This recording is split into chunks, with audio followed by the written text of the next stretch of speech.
পৃথিবীর প্রত্যেকটি প্রাণীর সন্ধ্যাবেলায় আমি আল্লাহ পাক ঘুমের ব্যবস্থা করেছি। কেউ গাছ তলায়, কেউ ছাঁচ তলায়, কেউ ওদিকে ছাই গাদায়, কেউ ওদিকে কারোর ধর্মার ভেতরে সে ঘুমাচ্ছে। আমি তোর জন্য শোয়ার কত ব্যবস্থা করেছি। পাকা ঘর পছন্দ না তো মার্বেলের ঘর করে দিয়েছি, ভেতরে পালং দিয়েছি, তার উপরে গদি দিয়েছি, তার উপরে সুন্দর করে বেডশিট দিয়েছি। গরমে কষ্ট হচ্ছে, ফ্যান চালিয়ে দিয়েছি, ফ্যানে হচ্ছে না, এসি চালিয়ে দিয়েছি।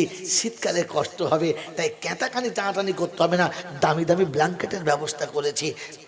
গরু কোন ব্ল্যাঙ্কেট গায়ে দেয়? কথা বলে না। আপনাকে আল্লাহ সম্মান করে নাই? আল্লাহ আপনাকে সম্মান করে নাই? আমার বাবাজির, আমার সোনার চাঁদ বন্ধু, তোর বান্ধবী তোর গালে চুমো খায়, তোর বান্ধবী তোর বাহু ধরে নিয়ে তোকে সান্ত্বনা দেয়। পৃথিবীতে শুনেছিস কোনদিন ছাগল তার বান্ধবীর বাহু ধরে শুয়ে আছে? দেখেছিস? শুধু আমি আল্লাহ পাক এত সম্মান দিয়েছি, এত সম্মান দিয়েছি, আর ফের তারপরে তুই বলছিস আমাকে কি দিয়েছে? কোরআন শুনেছি, ওয়ালাকাদ কাররামনা বনি আদম ওয়া হামালনাহু ফিল বাররি ওয়াল বাহর ওয়া রাযাকনাহুম মিনাত তাইয়্যিবাত। আমি তোকে সম্মানিত করেছি, পৃথিবীর প্রত্যেকটি প্রাণীর ইজ্জত দিয়েছি। দিয়েছি না দিই নাই? কিন্তু ঢাকার ব্যবস্থা তোর করে দিয়েছি, আর কারোর ইজ্জত ঢাকা ব্যবস্থা। জোরে বলে। পৃথিবীর যত প্রাণী আছে যখন পেশাব পায়খানা করে দুনিয়া তাদের ইজ্জত দেখতে পায়। একটু আধটু যাই ঢাকা দিয়েছি ওটাও তারা খুলে দেয়। ইজ্জত খুলে পেশাব পায়খানা করে কারা? জোরে বলে। জন্তু জানোয়ার যারা, আর রাস্তায় চেন টেনে পাইপ বার করে যারা, ওরা কারা? বাবাজিরা, ওরকম জানোয়ার মরে যাবে, আর এরকম হুজুরা লাইন দিয়ে কলমা খানি করছে। কলমা ফেসটা করছে, কলমা ব্যাকলে তার তোর ব্যবস্থা হবে। কলমা কোথায় পারতে জানি না? হ্যাঁ, গোটা জিন্দিগি পেচ্ছাপ করে, গরু সারা জীবন পেচ্ছাপ করে পানি নেয় নাই। আর আমাদের বাড়ির না বলবো না, গোটা জীবনে পেচ্ছাপ করে পানি নেয় নাই, লুঙ্গিতে মুছে নিয়ে। আর বাপ লোকের কাছে বলে বেড়াচ্ছে আমি দুটো ছেলে মানুষ করছি, জানেন? মানুষ করছি। কীরকম? সাংঘাতিক, বিদেশ পাঠিয়েছি, মানুষ করছি। ফিরে এসেছে, বলে ছেলে মানুষ করেছে। কীরকম? বলে পেচ্ছাপ করে 2 ফুট গর্ত হয়ে যায়। কি কথা বোঝেন নাই? বলে পেচ্ছাপ করার পরে প্যানে মুছে নেয়। এই পাগলে আমাদের দেশে পেচ্ছাপ করে প্যানে, হ্যাঁ না বলে? জোরে বলে। হ্যাঁ, তোমার ছেলে এত জ্ঞানী, পেচ্ছাপ করে লুঙ্গিতে মুছে নিয়েছে। কিরকম শিক্ষিত মানুষ করেছে। জীবনে কোনদিন মানুষ দেহে পেচ্ছাপ করে না। ছোট বেটা তো পেচ্ছাপ করা 2-4 ফোঁটা ছোট ছোট করে তারি রসের মতো পায়ের প্যান্টটা ঝুলে লেগে গেল। এ বলছে আমি মানুষ করেছি। আরে মানুষ আলাদা জিনিস, মানুষ বোঝে এটা পাক আর না পাক। মানুষ পাক না পাক বোঝে, ভালো মন্দ যদি বলে বোঝে। তো তুমি বোঝো? হ্যাঁ, ভাবে বসে বসে বোঝো। হ্যাঁ, ভালো মন্দ যদি বুঝেছিলে তাহলে বৌমার উপরে রলার চালিয়ে দিলে, আর মেয়েটাকে টেনে বুকের ভেতর নিলে কোন লজ্জায়? তুমি মানুষ, তুমি মানুষ। জামাইয়ের সঙ্গে মেয়ের অশান্তি যাবে না। তোর মা বলছে যাবি না মানে? একটা কোলে একটা রাস্তায় ঝোলে 2 বাচ্চা নিয়ে যাবি না মানে? চল। যাবো না। যা। তোর নানি বলছে যাবুন, যা। বলছে তুই যা। আমি বুড়ি গিয়ে কি করবো? বলছে আমি কি করবো? তুই যা। বলছে আমার দ্বারাই হবে না। কেন বল না? বলছে না, জামাই ভালো না। সে উল্টো দিকে যায়, মোটে লাইনে আসে না, মোটে লাইনে আসে না। তা আমি মনে মনে চিন্তা করছি ওষুধ আমি জানি, দেবো? কথা বলে না। দেবো? বাচ্চা তৈরি হয়েছে কোথায় বলো? মায়ের পেটে। লাইনে এসছে না বেলাইনে? লাইনে এসছে। 100টা মেয়ের প্রসব হলে 95টা সিজার হচ্ছে। লাইনে বেলাইনে? জোরে বলে। লাইনে বেলাইনে? আরে যে বাচ্চাটা মায়ের পেটে লাইনে ছিল না, ও শালা ফাঁকে মারলে লাইনে চলে? ও তো বেলাইনে জন্ম হয়েছে, ও তো বেলাইনে তৈরি হয়েছে, ও তো বেলাইনের প্রোডাকশন হয়েছে। তুই ওকে লাইন আনবি করে? কারণ বুড়ো বয়সে তাবিয়ে দিচ্ছে, ওদের ছেলে পুলে লাইনে করবো। লাইন হবে কি? বেলাইনে তো মারা ফিল্ডার বেলাইন, গোটা ফিল্ডটা তো বেলাইনে। আর তার জন্য দোষী আমি নিজেই বেলাই না, আমি নিজেই বেলাই না, তাই প্রোডাকশন বেলাইনে এখন এসে লাইন করছে বুড়ো বয়সে। আমার আল্লাহওয়ালা ভাইয়েরা, জ্ঞানীজনরা, সুধী মানুষরা, কান ধরে কঞ্চি টেনে রাখা যায়, কিন্তু ছেড়ে দিলে যে কঞ্চি সেখানেই ঘুরে যায়, কারণ ওর জন্মই বেঁকা হয়ে গেছে, আমার সোজা হবে না। আমার বন্ধুরা, আমার আল্লাহওয়ালা ভাইরা, আমাকে ক্ষমা করবেন, কারণ সত্য বলার পারমিশন দিয়েছেন, তাই সত্য শুনিয়ে দিচ্ছি। বাচ্চা বেলাইন হওয়ার কারণ একটাই, যে আমি নিজে তাকে বেলাইনে তৈরি করেছি, আমি নিজে বেলাইনে তৈরি করেছি। সে তো আসার সময় বলে দিচ্ছে আমি লাইনে নেই, বেলাইনে আছি। আমার আল্লাহওয়ালা ভাইয়েরা, জ্ঞানীজনরা, সুধী মানুষেরা, মা ধমক, চল শ্বশুরবাড়ি যা। তো যাওয়ার সময় তো দুপুরবেলা খেয়ে দিয়ে কাপড় চোপড় গুছিয়ে নিয়ে ছেলেটা বগলে নিয়েছে, আর একটা হাত ধরে নিয়ে বলছে আমি যাচ্ছি। বলে জামা যা। বলছে মা তুই জামা কাপড় গুছিয়ে নে। তো তুই শ্বশুরবাড়ি, আমি জামা কাপড় গুছিয়ে কী করবো? তুই যাবি কাল সকালবেলা। বলছে তুই আজকে যাবি, কাল সকালবেলা যাবো? বলছে হ্যাঁ। বলে কেন? বলে আমি যাব, রান্না করব, ওই হারামখোরদের খাওয়াবো, আমিও খাবো, শেষে এক বোতল বিষ খেয়ে শোবো, সকালবেলা তুই আনতে যাবি। বলছি কেন রে? বলছে ও বাড়ি যাওয়া মানে মরা ভালো, তাই যাচ্ছি, মরতে যাচ্ছি, এমনি যাচ্ছি। ওর মাথা মুছে যা। সন্ধ্যেবেলা বসিয়েছে, বাপ ইঞ্জিন ভ্যান চালায়, সন্ধ্যেবেলা বাড়ি এসছে, বলছে ফাটা সাইলেন্সার পাইপের মতো মানে হাঁপিয়ে দম পেতে মানে। এই কী হয়েছে? বলে ও কী হয়েছে বলো তো? কি বলবার বলি, সন্ধ্যাবেলা মগরিবের সময় জয়নগর থেকে একটা ভাড়া পেয়েছি 550 টাকা। কোথায়? বলে বারাইপুর। মারলাম টিপটা। এই সন্ধ্যেবেলা, ঠান্ডার দিনে সন্ধ্যেবেলা টিপ মেরেছে, ও মালেরা দম থাকে, হাঁপিয়ে গেছে। ওর মা বুকে তেল দিয়ে ঘষছে, বলছে বসো। বলছে মেয়ে যাই নাই। বলে যাবে কোত্থেকে? ব্যাপার আলাদা, বসো। বসিয়েছে। কি হয়েছে? বলছে এই ব্যাপার যাবে না। বলে মেয়েটাকে ডাক। মেয়েটাকে কাছে বসিয়ে গায়ে মাথায় হাত বুলিয়ে তাকে আদর করে কপালে চুমু খেয়ে বলছে আমা একটা কথা শোনাই, তোর বাপ, আমি ইঞ্জিন ভ্যান চালাই, তাতে আমার লজ্জা নাই, আমার একটা ইজ্জত আছে। এই বয়সে তোকে ছাড়িয়ে নিলে পাড়ায় আমাকে আর বাস করতে দেবে? লোকে আমাকে ভালো চোখে দেখবে? আর তোকে এবার কি বলবে? এই বয়সে ছাড় না। আজ 9 বছর বিয়ে হলো, জামাই ভালো ছিল, এখন খারাপ হয়ে গেছে। বললে হ্যাঁ, তুমি জানো না। বলছে মা শোন, তুই কমপক্ষে বাচ্চা দুটোর মুখের দিকে তাকিয়ে, বাচ্চা দুটোর মুখের দিকে তাকিয়ে যা, ওরা একদিন বড় হবে, তোর সুখে সংসার হবে। যদি জামাই পয়সা করি না দেয়, মাঝে মাঝে কিছু টাকা আমি দেবো, যা। আর একটা কথা শোন মা, এখন একটু এদিক ওদিক ঘুরছে, ঘুরুক, বুড়ো হয়ে রস গুটিয়ে গেলে তোর কাছেই আসবে। তোমাদের দেশে পুকুর আছে? হ্যাঁ না বলেন না? যখন বর্ষাকাল হয়, পানি ঢোকে, তখন শোল মাছ থাকে না, লাফিয়ে পালায়। জোরে বলে, জোরে বলে, পালিয়েছে। আর মাঠের পানি যখন শুকিয়ে গেছে, মাল ঘুরে ওদিক থেকে ফের ফুক করতে পেয়ে পার চলে। হ্যাঁ রে কোথায় রে? বলে ঘুরে গেলে মাল চলে যাচ্ছে, ওর ওপর রস গুটিয়ে গেছে, এবার চলে এসে। তো জামাইয়ের এখন রস ছুটে বেড়াচ্ছে, তো কি ওর রস গুটিয়ে গেলে শোল মাছ ঘুরে ঘর চলে আসবে, তোর চিন্তা নেই, বুঝতে হবে। তুই খালি ডাঁড়াটা কেটে রাখ, পানি আসে। কথা বলছে, বুঝতে পারছো? হ্যাঁ না বলেন না? ওর মা তখন বলছো মা হ্যাঁ তোর বাপ ঠিক বলছে। তুই কি করে বুঝলি? তোর বাপ ওইরকম ছিল, এখন লাইন ঘুরে গেছে।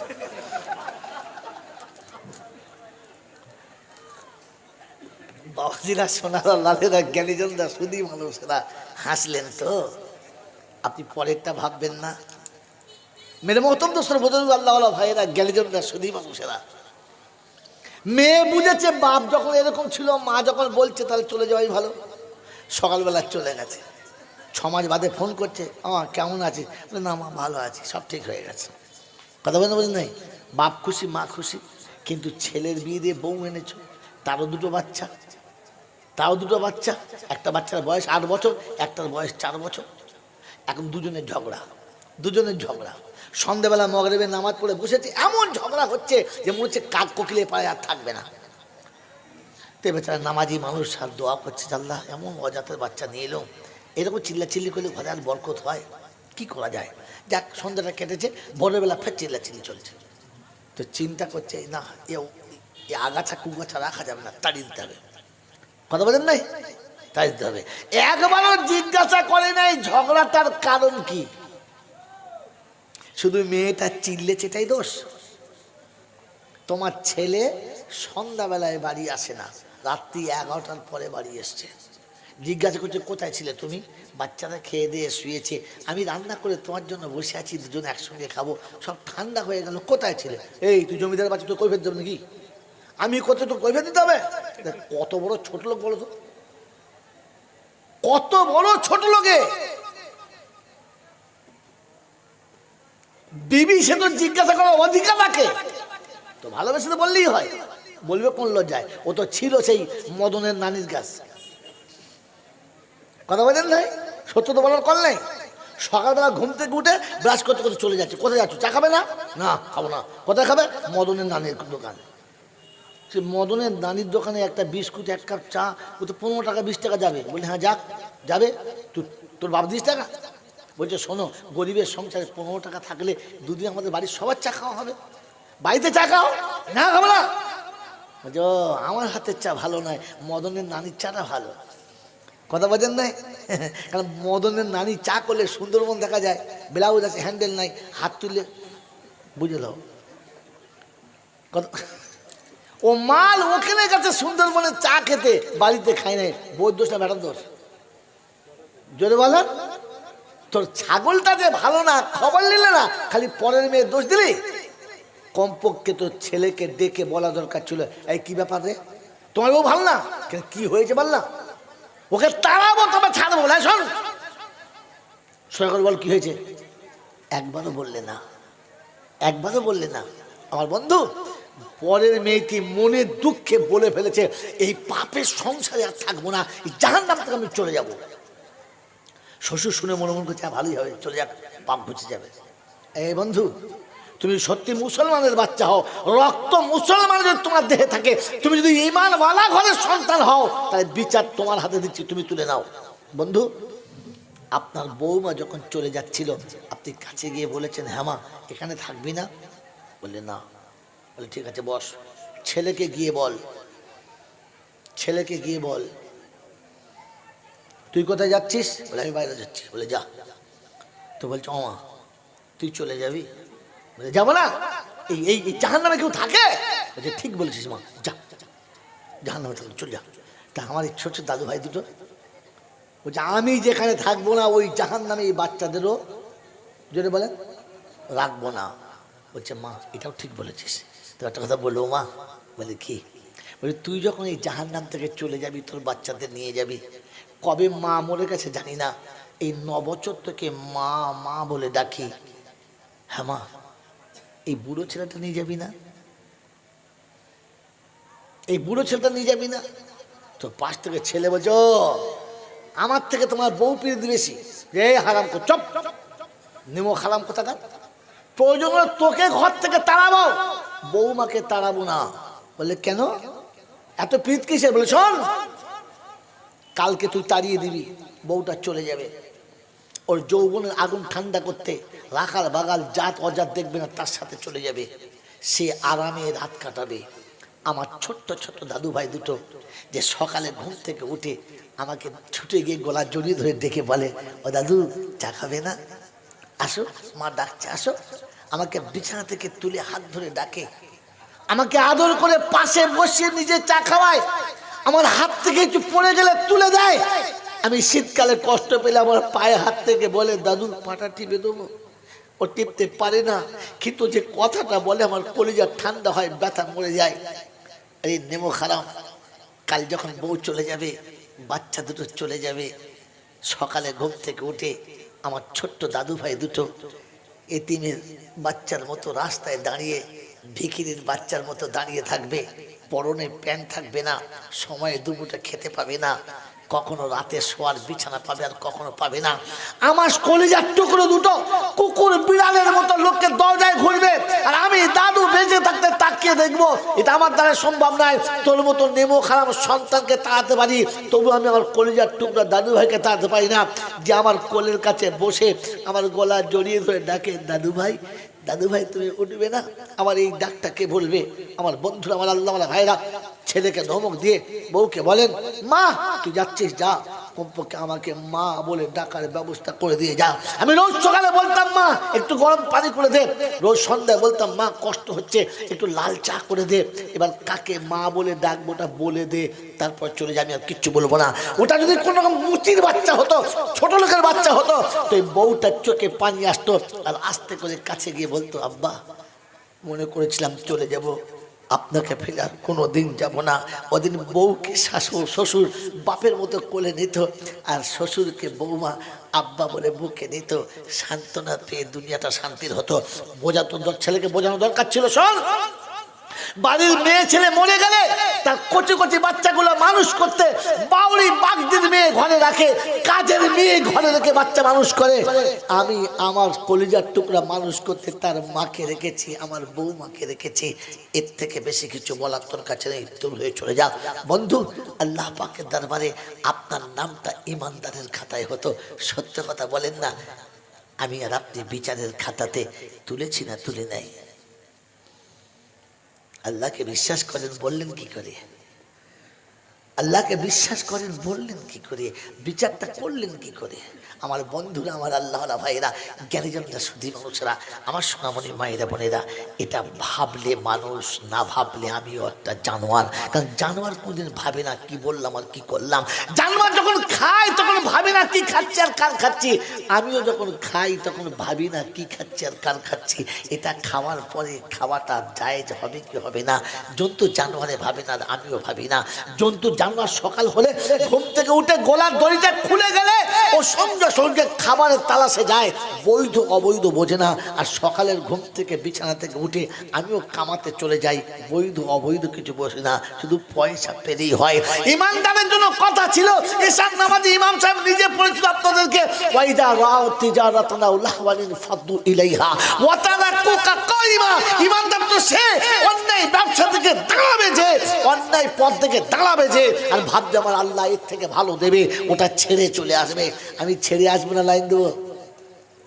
এখনো আল্লাহর উপর যদি বিশ্বাস ছিল তাহলে এলআইসির লোক আমার দরজায় কি করে এলো? এখন আল্লাহর উপর বিশ্বাস ছিল তো লাইফ ইন্স্যুরেন্স আমার খাতাটা কি করে এলো? আমি ভাবলাম কি করে যে আল্লাহর রহস্য থাকতো, আমার বাচ্চাকে আল্লাহ ছেড়ে দিতাম।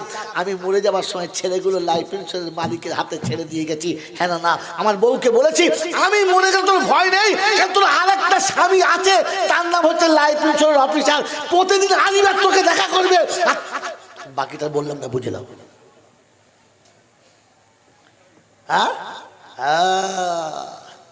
এটা বুঝে বাড়ি যাবেন, বুঝে বাড়ি যাবেন। স্বামী মরার আগে বলে গেছে তোর আর একটা স্বামী আমি বানিয়ে দিয়ে যাচ্ছি, ঘাবড়াস না, প্রতি সপ্তাহে আজবার তোকে কিছু করে দেবে। ছি ছি ছি ছি ছি ছি। আপনাকে তো ইমানওয়ালা হিসেবে শিখিয়েছিল তুমি যাবার সময় তোমার বাচ্চাকে রবের সাথে জুড়ে দিয়ে যাবে, তোমার বাচ্চাটাকে তুমি তোমার রবের সঙ্গে পরিচয় করিয়ে দিয়ে যাবে। এই জন্য মেরে মহতম দোস্তর বুজুর্গ আল্লাহ ভাইরা, জ্ঞানীজনরা, সুধী মানুষরা, হৃদয় থেকে ওই ভালোবাসাটা দূর করো আর রবের সঙ্গে সম্পর্ক করো। মনে আছে যেদিন ইব্রাহিম আলাইহিস সালাম 80 বছর কাঁদছিল খোদার কাছে, রব্বি হাবলি মিনাস সালিহিন, রব্বি হাবলি মিনাস সালিহিন, আল্লাহ একটা নেক সন্তান দাও। আল্লাহ 80 বছর পরে বললেন ফাবাশশারনা হবি গুলামিন হালিম, যাও পবিত্র বাচ্চা দিলাম, নিয়ে যাও। এই বাচ্চা নিয়ে যাবার পরে সকাল ইসমাইল বিকাল ইসমাইল, আল্লাহ বলে দিয়েই তো ভুল হলো। বলে কেন? বলে যেখানে আমি ছিলাম ইসমাইলকে বসিয়ে ফেললি। বলে না, দেখতে পাচ্ছি। বলে না, তাহলে পরীক্ষা? বলে নিয়ন পরীক্ষা? বলে যান বিবি আর বাচ্চাকে ফেলে দিছো। কোথায়? যেখানে খাবারের ব্যবস্থা নাই, পিপাসার ব্যবস্থা নাই, মানুষ যায় না, যেখানে কোনো সবুজ ঘাস হয় না। তাওয়াক্কুল যদি খোদার উপরে করতে হয় একেই বলে তাওয়াক্কুল।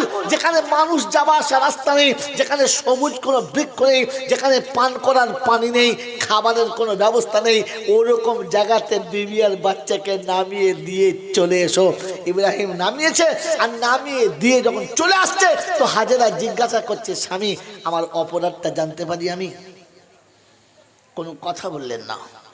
তো খানিক বাদে বললেন ঠিক আছে আমি অপরাধী, শাস্তি দিচ্ছেন দেন, কিন্তু বাচ্চা তো আমার না, বাচ্চাটা তো আপনার, আপনার বাচ্চাটা কমপক্ষে নিয়ে যান, আমার কষ্ট আমি ভোগ করব, বাচ্চা করবে না।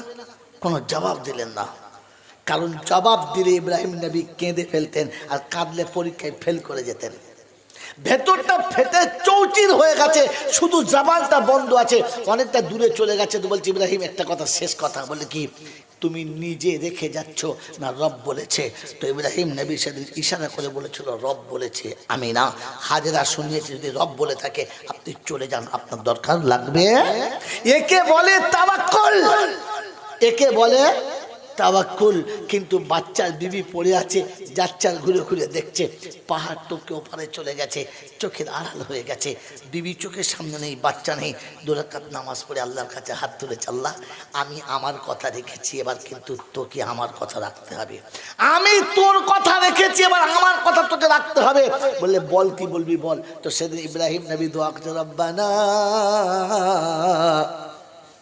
ইন্নী আসকানতু মিন দুররিয়াতি গায়রি জি যারইন ইনদা বাইতিকাল মুহাররাম রব্বানা লিয়ুকিমুস সালাহ ফাজআল আফইদাতাম মিনান নাস তাহবি ইলাইহিম ওয়ারযুকহুম মিনাস সামারাতি লাআল্লাহুম ইয়াশকুরুন। আল্লাহ, যে জায়গায় বাচ্চা রেখেছি আর বিবি রেখেছি, মানুষ আসি এরকম কোনো রাস্তা নেই, পিপাসার পানি আর ক্ষুধার খাবার নেই, শীতল হাওয়া ছায়াতে একটু বসবে এমন জায়গা নেই। কিন্তু আল্লাহ আমি কথা রেখেছি, বল তুই আমার কথা রাখবি? আমার একটা কথা, প্রথম রব্বানা লিয়ুকিমুস সালাহ, আমার বাচ্চাকে নামাজি বানাবি, কারণ বেনামাজির সঙ্গে তোর কোনো ওয়াদা যদি বলে নেই। আমি আমার বাচ্চাকে প্রথমে নামাজি বানাই আর পরে আল্লাহর হাতে ছেড়ে দিই। নামাজি বানিয়েছি, নামাজি বানিয়েছি, মোড়ের মাথায় বসে বসে লোককে বলছি, হ্যাঁ ছেলে দুটো মানুষ করেছি, নামাজি বানিয়েছি, নামাজি বানিয়েছি, বানাই নাই। রব্বানা লিয়ুকিমুস সালাহ ফাজআল আফইদাতাম মিনান নাস, সারা পৃথিবীর মানুষ যেন এই জায়গার দিকে ধাবিত হয়, আর আমার বাচ্চার কাছে যারা আসবে তার জন্য ফলের নাস্তা পায়। আল্লাহ পাক বলেন, ইব্রাহিম তুই তোর কথা রেখেছিস, আমি আমার কথা রাখবো। কিয়ামত পর্যন্ত মক্কায় ফলের গাছ হবে না, তবে মক্কার মানুষ যে টাটকা ফলটা খাবে ওটা পৃথিবীর আর কেউ পাবে? যদি বলেন পাবে? যারা হাজিরা হজ করে চমড়া করেছে জিজ্ঞাসা করুন, মক্কাতে যে ফলটাই পাবেন টাটকা পাবেন, বাসি পাবেন না, পচা পাবেন না, মরা পাবেন না, সব টাটকা পাবেন। গোটা মক্কাতে একটাও ফলের গাছ দেখতে পাবেন না। আল্লাহ বলে তাওয়াক্কুল আমার উপরে করেছিস, আর আমি আল্লাহ তাওয়াক্কুলের ফল দিয়েছি। আপনার আমার তো রবের উপরে তাওয়াক্কুল নেই, কিন্তু চাষের উপরে আছে। চাষের উপরে না থাকলেও ব্যবসার উপরে আছে, ব্যবসায় না থাকলে LIC কোম্পানির উপরে আছে। ঘরে ভাত জোটে না, জিন্দিগিতে ভালো করে বাচ্চা কাচ্চা খাওয়াতে পারে না, কিন্তু মাসে মাসে 2000 টাকা জমা দেয়। বলে কেন? বলে 20 বছর 2000 করে জমা দিলে আমি যখন মরে যাব বউ এককালীন 4 লাখ পাবে, তুই তো মরে গেলে তবে পাবে, বেঁচে থাকতে পাবে? কথা বোঝে না, কথা বলছে নাই। তার মানে মরু আগে ঠিক করে রেখেছে, আর বউকে বলে দিচ্ছে আমি একটা ব্যবস্থা করে যাচ্ছি, আমি চলে গেলে তোর কথা বলার মানুষের অভাব হবে না, প্রতিদিন আসবে অভাবী আমি এসেছি। ছি ছি ছি ছি ছি ছি, তুমি মরার আগে তোমার বিবিকে পাপের কারখানা রাস্তা দেখিয়ে দিয়ে মরেছো, এরপরে তুমি বিশ্বাস করছো তুমি মরে গেলে কলমাখানি করলে কবরে তোমাকে ছেড়ে দেবে? আমার আল্লাহ ভাইরা, জ্ঞানীজনরা, সুধী মানুষরা, আল্লাহ পাক শোনাচ্ছেন, তোকে মানুষ করে সম্মানের জায়গা দিয়েছি, তুই বুঝে থাকিস, তুই মানুষ হয়ে এলে সম্মানের জায়গা দেবো, কারণ তুই মানুষ হয়ে এলে আমি তোকে জান্নাতের বাগানে নিজে পৌঁছাবো। বলুন সুবহানাল্লাহ। মনে থাকবেন আল্লাহ তিনি আমাদের মানুষ করেছেন, এটা মনে রাখি, আমাকে মানুষ করেছেন যেন মানুষ হয়ে যেতে পারি। আমার আল্লাহ ভাইরা, মানুষ সৃষ্টির শ্রেষ্ঠ হওয়ার কারণ আগেই বলেছি, মানুষ বোঝে, বোঝানো যায়, মানুষ ভাবি কালকে কি হবে, মানুষ ভাবে এটা করে কি হবে। পৃথিবীর আর কেউ কোনো দিন ভাবে না, আমি ভেবে দেখি না, কখনো ভাবি আল্লাহ আমাকে ইমানদার না করলে কি হতো, মুসলমানের ঘরে না পাঠালে কি হতো, আমি নামাজি না হলে আমার কি হতো, নামাজ হয়ে আমার কি লাভ হবে, কোনোদিন ভেবেছি? কখনো ভাবি নাই, ভাবার কোনো রাস্তাও নাই। আল্লাহ আপনাকে আমাকে ভাবার তৌফিক দান করুন, বলুন আমিন। বন্ধু, পরে পরেই আপনাকে আর আমাকে আমাদের দেশের বক্তারা খুব তাতিয়েছে, খুব তাতিয়েছে, ও তাতিয়ে বলেছে আমরা বড় ভাগ্যবান, বড় ভাগ্যবান, আমরা জানেন বড় ভাগ্যবান। বলে কেন? বলে আমরা উম্মতে মুহাম্মাদি হতে পেরেছি। কত নবী আল্লাহর কাছে কেঁদেছিল, আমাদের যদি নবী না করে উম্মতে মুহাম্মাদি করতেন আমরা ভাগ্যবান হতাম। শোনেন নাই? জোরে বলেন, শোনেন নাই? তো নবীদের কি এমন অসুবিধা হলো যে নবুয়ত ছেড়ে উম্মতে আসতে চাইলো? কলেজের প্রফেসরের কি এমন হলো যে প্রাইমারি স্কুলের গার্ড হতে চাচ্ছিল? আপনি এটা জিজ্ঞাসা করবেন না? কোন কারণে নবীরা উম্মতে আসতে চাইছিল? কবরে হিসাব লাগবে না, বলো উম্মতে মুহাম্মাদের কবরে হিসাব লাগবে না। শুনেছেন? কে জি বুঝেছেন না বোঝেন নাই? কে শিখিয়েছে আল্লাহ জানে। আমার আল্লাহওয়ালা ভাইয়েরা জ্ঞান শুধু না, যদি কবরে হিসাব না লাগে তাহলে ওই গল্প ওদেরকে জিজ্ঞাসা করবেন যখন আম্মা জান ফাতেমাতুজ জোহরাকে কবরে শোয়াচ্ছিল, তাহলে আবু জার গেফারি কেন বলছিল কবর মনে রাখিস কে যাচ্ছে জানিস? এটা দোজাহানের বাদশার কন্যা, শেরে খোদার বিবি, জান্নাতের সর্দারের মা। সেদিন কবর বলেছিল আমি ওসব কিচ্ছু চিনি, তো তোমার হিসাব হবে না। কে বললে? আন্দাজে মারলে গুলি, চামড়ার বন্দুক আর হাওয়ার কি বলছে ভুলে গেলাম একটা, মারলাম ফাঁকি আর লাগলো নাকে, তাই হয়ে গেল। আমার বন্ধু, আমার আল্লাহওয়ালা ভাইরা, জ্ঞানীজনরা, সুধী মানুষরা, আপনাকে আমাকে ভাবা দরকার ছিল যে আমাকে উম্মতে মুহাম্মাদি করেছে, আমি ধন্য। তার কারণ কি? কি এমন জিনিস আমাকে দিয়েছে? কোন জিনিসটা পেয়েছি আমি? আমার আল্লাহওয়ালা ভাইরা, জ্ঞানীজনরা, সুধী মানুষরা, আল্লাহ পাক উম্মতে মুহাম্মাদি করে দুটো অফার দিয়েছিল। শুনে রেখে দেন। কটা অফার বললাম? কটা অফার? দুটো। এক নম্বর অফার সূরা ফাতিহা দিয়েছে। এক নম্বর অফার সূরা ফাতিহা দিয়েছে, যেটা পৃথিবীর কোন নবী পায় নাই, আম্বিয়ারা পায় নাই, কোন রাসূল পায় নাই, কোন উম্মতে পায় নাই, উম্মতে মুহাম্মাদি পেয়েছে। আর দুই নম্বর, 1 মাস রোজা উম্মতে মুহাম্মাদি পেয়েছে। এটা অফার। এটা কি বলেন? এটা কি বলেন? অফার উম্মতে মুহাম্মাদিকে। এটা অফার কেন দিল? এই অফারটা উম্মতে মুহাম্মাদি কেন পেল? মেরে মুহতারাম দোস্ত আল্লাহওয়ালা ভাইরা, কারণ আল্লাহ পাক তার হাবিবকে খুব ভালোবাসেন আর কথা দিয়েছিলেন ওয়াল্লা সাউফা ইউতিকা রাব্বুকা ফাতারদা। আমি আল্লাহ কথা দিচ্ছি, আমি আল্লাহ কথা দিচ্ছি, নবী তোমাকে খুশি করবই করব। তো আল্লাহ জিবরাইলকে শোনাচ্ছে, জিবরাইল আল্লাহকে গিয়ে বলো যতক্ষণ আমার একটি উম্মত জাহান্নামে থাকবে আমি ততক্ষণ খুশি হব না। সুবহানাল্লাহ বলবেন না? আমি বলার পরে মানে নাবালকের খাতায়, এখনো নাবালকের খাতায়। বাবাজিরা, ধমকে সুবহানাল্লাহ বলাতে হয় নাবালককে। স্কুলে বাচ্চারা যায় না, এই যা স্কুল যা, যায় না। কি রে যাস না মানে? যা স্কুল যা, 2 দিন যায়। এবার ধমক মারবে না? মারবে না তো ধমক মেরে মাসুমকে পাঠায়। আর আমাদের যে বক্তারা শ্রোতাদের সুবহানাল্লাহ বলুন, জোরে বলুন। আর তারপরে কি বলে? একটু জোরে বলা যাবে না বাবা? তোকে ভিক করতে কে বলেছে? হ্যাঁ, এখন এদেরকে নাবালক বানিয়ে রেখেছিস, এখনো সকালই না। সুবহানাল্লাহ কেন বলতে হয়? আমার বন্ধুরা, আমার আল্লাহওয়ালা ভাইরা, জ্ঞানীজনরা, বুদ্ধিজীবীরা এগুলো কথা ভাবেন, নোট করেন যে আমি আমার জীবনে কত ভুল করেছি। নোট করেন যে মানুষ যে কাজ করে তার লাভ জানে না, তার উদ্দেশ্য জানে না, তার লাভ জানে না, তার উদ্দেশ্য নেই, এরকম কাজ কারনেওয়ালাকে সুস্থ মানুষ বলে না, পাগল বলে? জোরে বলে। তো সারা জীবন যে সুবহানাল্লাহ বলেছেন, বুঝে বলেছেন। কেন বলেছেন জানেন না? কি জন্যে বলেছেন জানেন না? হুজুররা বলেছেন, আপনি বলেছেন, তার মানে আপনি কি এখন অসুস্থ মানুষের খাতায় বসে আছে? আর ওখানে প্যান্ডেল ওখানে গিয়ে বলছে আমি বুঝি না নাকি? তখন বুঝতে পেরেছি ছাগলকে বোঝানো যাবে না, কিচ্ছু বোঝে না, তারপরও বলে আমি বুঝি না নাকি। বন্ধু ভেবে বলেন না, এটা নাবালকের পরিচয় না, সাবালকের, এটা পাগলের পরিচয় না, বুদ্ধিমানের। আল্লাহ আপনাকে আমাকে ভাবার তৌফিক দান করুন, বলুন আমিন। উম্মতে মুহাম্মাদি হওয়ার পরে দুটো অফার। কটা অফার? একটা সূরা ফাতিহা আর একটা রমজান। আমাদের দেশে রমজান এসেছিল, আসে নাই? এসেছিল। বলে রমজানের রোজা ফরজ না সুন্নত?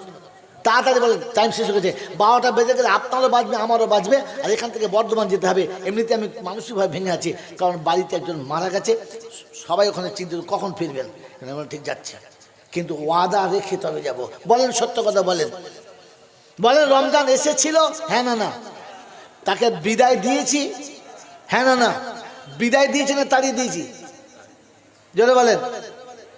রমজান বিদায় দিয়েছি না তাড়িয়ে দিয়েছি? বিদায় বিদায় কথা বলেন, বিদায় দিয়েছি না তাড়িয়ে দিয়েছি? জোরে বলেন। বিদায় দিয়েছি। রাখেন, এখানে আমি ব্যাকে আসছি। মেরে মতো রমজানের রোজা ফরজ ছিল সবার জন্য, আর শুধু মোলসাদের জন্য? জোরে বলেন। তার মানে আপনি ধর্ম সম্পর্কে নিরক্ষর, এটাই তার প্রমাণ। আপনি ধর্ম সম্পর্কে পুরোটাই নিরক্ষর। রমজানের রোজা ফরজ সবার জন্য, কে বলেছে? সবার জন্য? হ্যাঁ বলছো সবার জন্য? হ্যাঁ না, যদি সবার জন্য ফরজ হতো, আল্লাহ পাক আগেই বলেছে, ইয়া আইয়ুহাল্লাযীনা আমানু কুতিবা আলাইকুমুস সিয়াম কামা কুতিবা আলাল্লাযীনা মিন ক্বাবলিকুম লাআল্লাকুম তাত্তাকুন। আল্লাহ শোনাচ্ছে, আমি ইমানদারদের জন্য রোজা ফরজ করেছি। কাদের জন্য? জোরে বলেন। ইমানদারকে। হ্যাঁ, আমাদের যে বক্তাদের কি মনে হয় আল্লাহ ভালো করুন, খালি জলসা শুনিয়েছে বাবা, শুনলাম না তুমি রহমাতিল্লাহ, আল্লাহ রহমত থেকে নৈরাশ করো না বাবা, আল্লাহ মাফ করে দেবে, এরা মুখ দেখা দেবে, মোড়া ডিম দেবে। কে বলি তোকে? কে বললে তোকে মাফ করে দেবে? আল্লাহ যেখানে মাফ করার কথা বলেছে সেখানে একটা শর্ত ছিল, আর কায়দা ছিল, যা ফাতার সাত ফাতাল মসরুদ। বলে আমাদের জিজ্ঞাসা করো, আলেমদের জিজ্ঞাসা করো, শর্ত পাওয়া মসরুদ না পাওয়া গেলে শর্ত পাওয়া যাবে না। মেরে মোহতরম বুজুর্গ, আল্লাহ পাক শোনাচ্ছেন, কুল ইয়া ইবাদি আল্লাযীনা আসরাফু আলা আনফুসিহিম লা তাকনাতু মির রাহমাতিল্লাহ। এই ছিল আয়াত 24 পারা সূরা জুমারের 52 নম্বর আয়াত। আল্লাহ পাক শোনাচ্ছে, হাবিব আমার বান্দাদের বলো। কাদের বলো? বান্দাদের। কাদের বলো? বান্দাদের। আমরা সবাই কার বান্দা? জোরে বলেন একবার। আল্লাহর বান্দা। বলেন বান্দা মানে কি? বান্দা শব্দের মানে কি? গোলাম। বান্দা মানে গোলাম। তার মানে কিছু না। বলছে তোর আব্বার নাম কি? বলে বাপ। আব্বার নাম কি? ঠিক হলো? আরে গোলাম মানে যা, বান্দা মানে তা। বান্দা ফার্সি ভাষা, গোলাম আরবি ভাষা। বলেন না গোলাম মানে কি? আপনার ভাষায় বলেন না,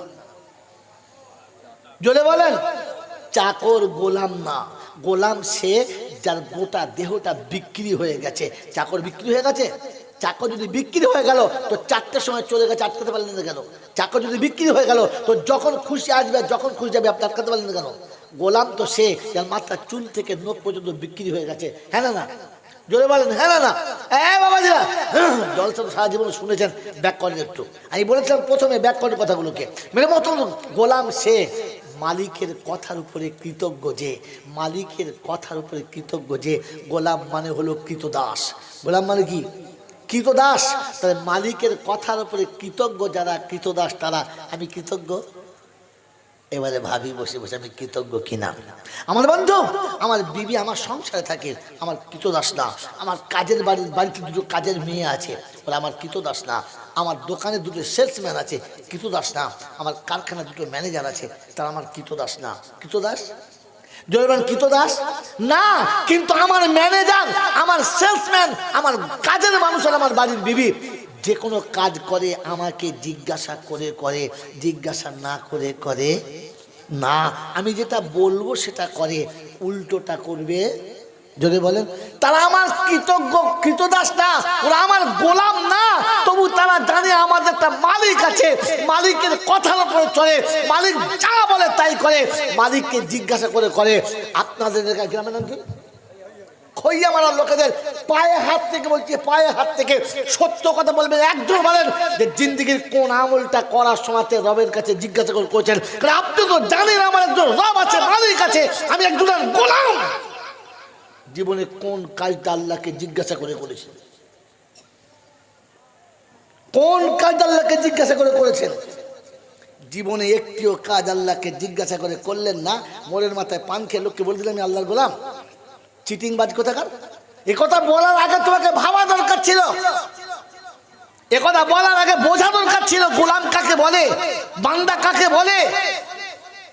আনাড়ির মতো লোকের কাছে বলে দিলেন আল্লাহর বান্দা, আমরা আল্লাহর বান্দা, আর আমি আমার ধান্দা বলে আল্লাহর বান্দা। ওই আল্লাহ যেখানে বলেছে লা তাকনাতু মিন রাহমাতিল্লাহ, সেখানে বলে দিয়েছে আমার বান্দাদের জন্য, সবার জন্য না। বান্দার প্রথম নমুনা সে যা কিছু করবে রবকে জিজ্ঞাসা করে করবে, আল্লাহ এটা আমার চলবে কিনা, এটা আমি পারবো কিনা, এটা আমার দ্বারা সম্ভব কিনা।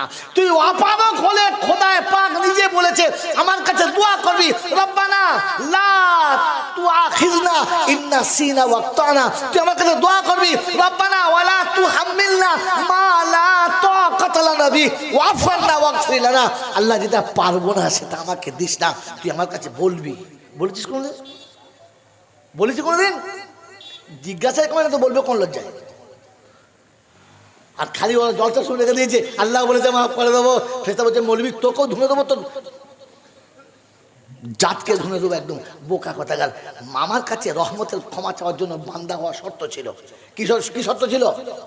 বান্দা হওয়া শর্ত ছিল। বন্ধু, আল্লাহর কাছে জিজ্ঞাসা করি আমাকে তার বান্দার খাতায় সে নিয়েছে কিনা, আর আমি নিজেকে জিজ্ঞাসা করি আমি তার বান্দার খাতায় নিজেকে ঢোকাতে পেরেছি কিনা। আমার আল্লাহ বলা ভাইরা, আপনাকে আমাকে তো বান্দা থেকে জানোয়ার বলা দরকার ছিল, কারণ সকালে ঘুম থেকে উঠে জানোয়ারও নিজের মতো ছুটে বেড়ায়, মালিককে কিছু জিজ্ঞাসা করে না। কোথায় পেচ্ছাপ করবো, কেমনভাবে করবো, কিভাবে খাবো, কিভাবে খাবো না, কার সাথে খাবো আর কার সাথে খাবো না, কোনোদিন জন্তু জানোয়ারের মালিককে জিজ্ঞাসা করে না। আর আমিও ঘুম থেকে উঠে কোনোদিন জিজ্ঞাসা করি নাই যে আমার সঙ্গে বন্ধুত্ব কার হবে, আমি কার পাশে বসে খাবো, কার সাথে খাবো আর কি খাবো, জিজ্ঞাসা করি না। আমার নামটা জানোয়ার বলা দরকার ছিল, বান্দা বলার যোগ্যই ছিল না। আমার আল্লাহ ভাইয়েরা, জ্ঞানীজনরা, সুধী মানুষরা, এই জন্য ঠান্ডা মাথায় কথা মনে রেখে দেন, ভুলে যাবেন না। আল্লাহ আপনাকে আমাকে উম্মতে মুহাম্মাদি করেছে, আর রমজান আপনার আমার জন্য ফরজ করেছে ঈমানদারের জন্য। কার জন্য জোরে বলেন? কার জন্য জোরে বলেন? ঈমানদারের জন্য। কার জন্য? ঈমানদারের জন্য। আমার আল্লাহ ভাইয়েরা, জ্ঞানী সুধী মানুষরা, ফায়সালা কি দিয়েছে? লাআল্লাকুম তাত্তাকুন, তুমি মুত্তাকি হবে, আল্লাহর ভয় তোমার ভিতরে আসবে। অনুরোধ করে জিজ্ঞাসা করছি, বলেন আল্লাহর ভয় দিলে এসেছে রমজান আসার পরে, না যা ছিল তাই আছে? তার মানে আপনি ঈমানদার ছিলেন না, তাই আপনার ভয় আসার কোনো কায়দাই রইল না। আপনি যেমন ছিলেন তেমনই থেকে গেছেন, ঈমানদার হয়ে রমজানে আসেন নাই। তাই রমজান পেয়েছেন কিন্তু রমজানে কোনো লাভ পান নাই। এরপরে রমজানটাকে বিদায় দিয়েছেন, আর শেষ জুমাতে কি বলেছেন? আলবেদা আলবেদা ইয়া শাহর রমাদান আলবেদা বলেছেন, বলি নাই? হ্যাঁ না বলেন? বিদায় দিয়েছেন না তাড়িয়ে দিয়েছেন? বিদায় দেওয়া কাকে বলে, তাড়িয়ে দেওয়া কাকে বলে? আগে ভাষা শেখেন, আগে ভাষা শেখেন। আপনার তো দু পয়সা লেখাপড়া শিখে মৌল শব্দের কিছু মনেই করে না। মৌলবি কি জানে কি বলেন? বিদায় কাকে বলে আর তাড়িয়ে দেওয়া কাকে বলে? যখন কাউকে তাড়াতে হয় তখন তার আগে তাকে ষড়যন্ত্র করে তাড়াতে হয়, হ্যাঁ না? চলে গেলে তখন খুশি হয়, যাক পাপ বিদায় হয়ে গেছে, হ্যাঁ না বলেন? জোরে বলেন। আর বিদায় যখন হয় তখন চোখের পানি ঢেলে বিদায় দিতে হয়, চোখের পানি ঢেলে বিদায় দিতে হয়। আমার বন্ধু, আমার আল্লাহ ভাইরা, বউ চলে গেছে, শাশুড়ির চোখে পানি নেই, শ্বশুরের চোখে পানি নেই, দেওরের নেই, ননদের নেই, কারণ নেই, বরং খুশি মনে মনে যাক পাপ বিদায় হয়ে গেছে, দূর হয়ে যাক, হ্যাঁ না বলে? তার আগে অনেক ষড়যন্ত্র করতে হয়েছে তবে মেয়েটা দাঁড়িয়েছে। কিন্তু নিজের মেয়ে যখন বিদায় দেয় তখন মাও কাঁদে, মেয়েও কাঁদে, বাপ কাঁদে, বেটিও কাঁদে, ভাই কাঁদে, বোন কাঁদে, বোন কাঁদে, তো আর এক বোন কাঁদে, পাড়ার লোক কাঁদে, পাশের লোক কাঁদে, চোখের পানি দিয়ে বিদায় দেয় আর বলে আসিস, চলে যাচ্ছিস, আবার আসিস, আমরা রয়েছি তো, আবার দেখা হবে, আসিস, চোখের পানি দিয়ে বিদায় দেয়, হ্যাঁ না বলেন?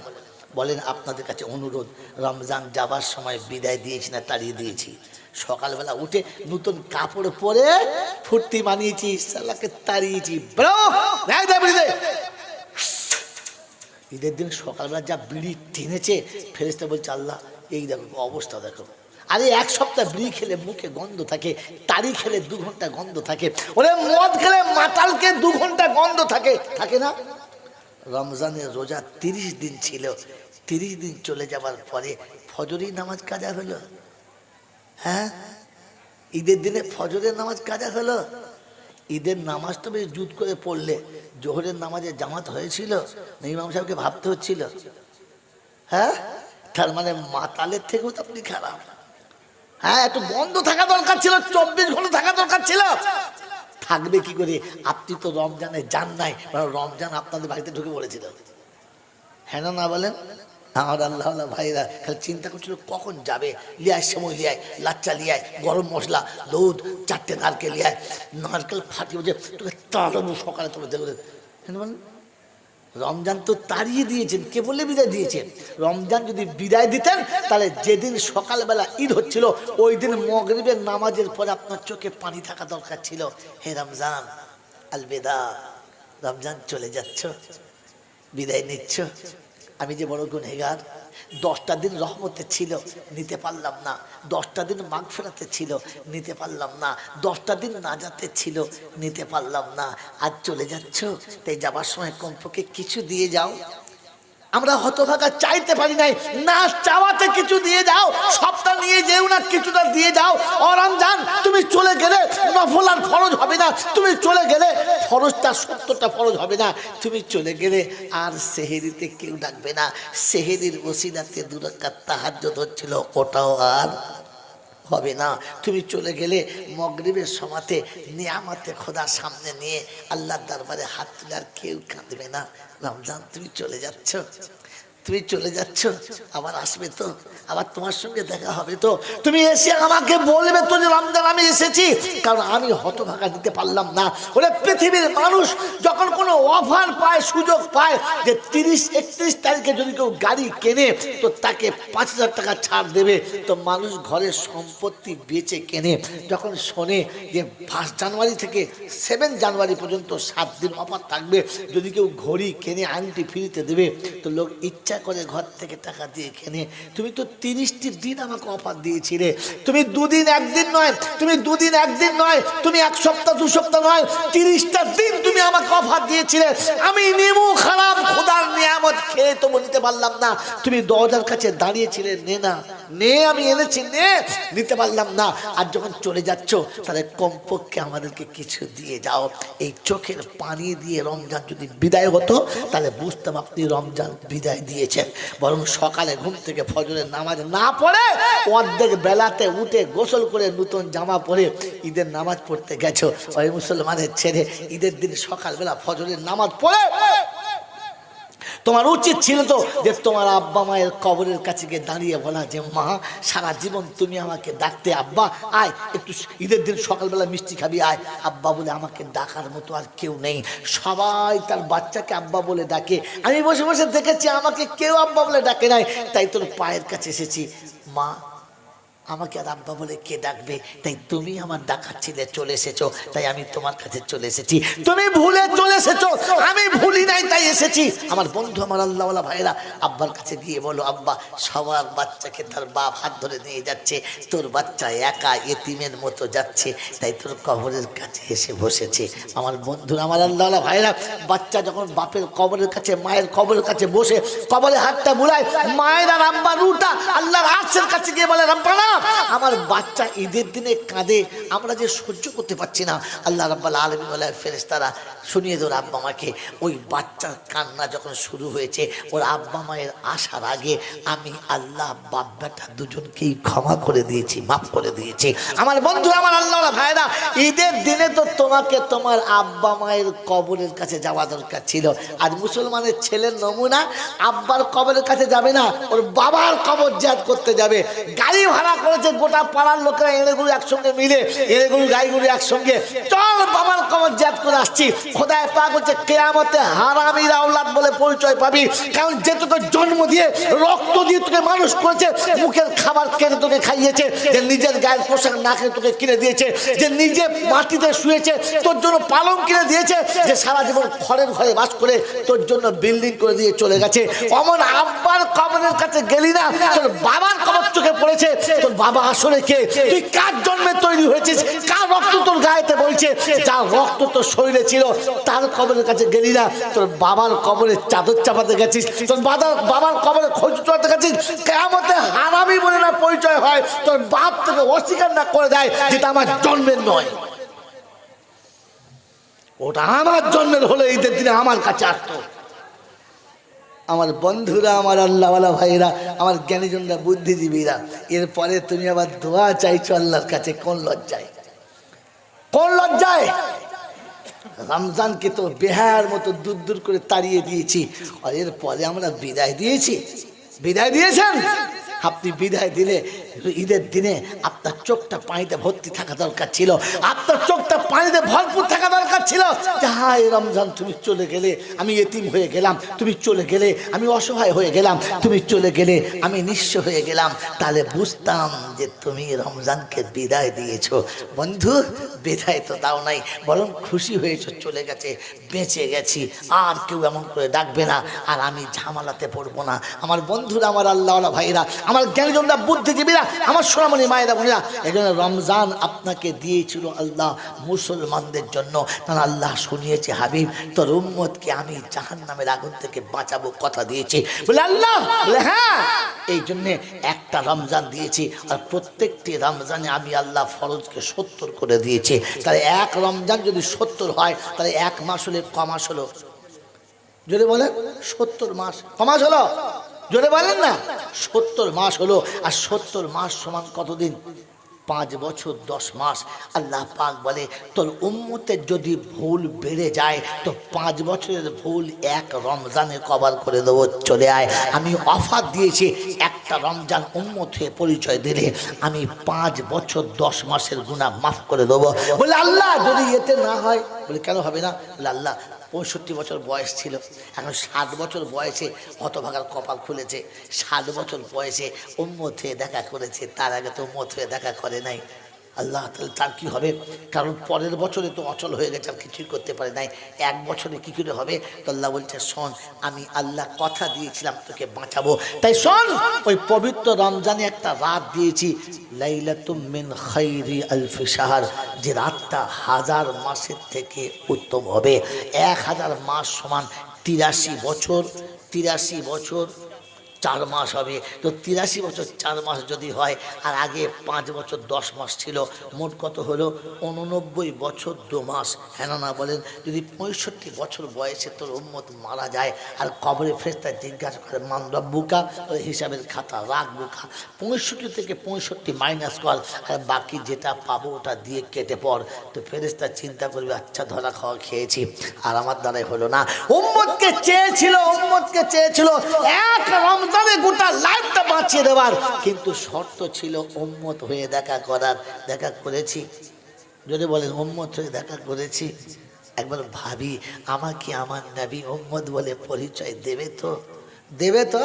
আপনাকে আর আমাকে তো জলসা শুনিয়ে রেখেছে আল্লাহর নবী, দয়ার নবী বললেন, দয়ার নবী কিয়ামতের ময়দানে জড়িয়ে ধরবো, নবী পার করে দেবে। মিথ্যা কথা, কোরআন নিজে বলেছে। আর যেটা কোরআন বলেছে, অবিশ্বাস কত দূরের কথা, সন্দেহ করলে ঈমান চলে যাবে। ওখানে শুনিয়ে দিয়েছি, ওয়াকালার রাসূলু ইয়া রাব্বি ইন্না কওমি ইত্তাখাযু হাযাল কুরআনা মাহজুরা। 19 পারা সূরা ফুরকানে আল্লাহ পাক রব্বুল আলামিন শোনাচ্ছে, কিয়ামতের ময়দানে উম্মত যখন সামনে যাবে, দুঃখ করে কাঁদবে আর বলবে, হাবিব আমি, আমাকে বাঁচিয়ে নাও। তো সেদিন আল্লাহ বলবে, কি বলছো, তুমি ওদের জন্য সুপারিশ করবে? তো রাসূল বলবেন, না, আমি ওদের চিনতে পারছি না, কারণ ওদের আমার স্ট্যাটাস পছন্দ ছিল না, আমার সুন্নত পছন্দ ছিল না, আর যারা আমার সুন্নতকে পছন্দ করতো না, আমি নবী তাদেরকে পছন্দ করি না, চিনি না। ওরা কোরআনটাকে মনে করতো খেলনার মতো, পুঁতির মতো পড়তো আর ছেড়ে দিত। একবারও কোরআন পড়ে আমি নবী আমার কথা কখনো ভাবি নাই। আমার বন্ধু, আমার রাসূল সেদিন অস্বীকার করে দেবে। আপনি বলেন রাসূল অস্বীকার করে দিলে অবস্থা কি হবে? কোরআন অবস্থাটা তার আগের আয়াতে বলে দিয়েছে, আর শুনে দিয়েছি, ইয়াউমা ইয়াদুদ যালিমু আলা ইয়াদাইহি ইয়াকুলু ইয়া লাইতানি ইত্তাখাযতু মা'আর রাসূলি সাবিলা ইয়া ওয়াইলাতা লাইতানি লাম আত্তাখিযু ফুলানান খালিলা। আল্লাহ পাকের কাছে সেদিন ডুকরে কাঁদবার বলবে, জালিম নিজের হাত নিজে চিবিয়ে খাবে, কোনই পর্যন্ত চিবিয়ে নিজের হাত খেয়ে ফেলবে, খবর থাকবে না। এরপর দেখবে হ্যান্ডেল হাফ সেঞ্চুরি হয়ে গেছে, মাল বাকিটা কই খেয়ে নিয়েছে নিজে চিবিয়ে। সেদিন বলবে হাইরে কপাল ফাটা, কপাল পড়া বদনসিব। কেন নবীর সুন্নতে পছন্দ ছিল না, আর যাদের সুন্নতে আমরা পছন্দ করতাম তাদের একজন কেউ দেখতে পেলাম। যদি বলেন আজ আপনার আমার নমুনা, ছেলে যদি বিলিতি ইঞ্জিনিয়ার হয় তাহলে ছেলের ভবিষ্যৎ ভালো হবে, হ্যাঁ না বলেন? ছেলে যদি মারাত্মক ডাক্তার হয় তাহলে ভবিষ্যৎ ছেলের ভালো হবে। ছেলের ভবিষ্যৎ দেখতে গিয়ে তুমি ইঞ্জিনিয়ার পছন্দ করেছো, খ্রিস্টান পছন্দ করেছো, বেঈমান পছন্দ করেছো, নাফরমান পছন্দ করেছো, মুসলমান পছন্দ করো নাই, তো কিয়ামতের ময়দানে তোমার সন্তান তোমার সামনে দাঁড়িয়ে বলবে, জালিম তুমি সেদিন যদি ওখানে না দাঁড় করাতে আমি ওই জায়গাতে যেতাম না। সেদিন লজ্জায় মুখ দেখানো যাবে না। আলা কুল্লুকুম রাইন ওয়া কুল্লুকুম মাসউলুন আন রাইয়াতিহি।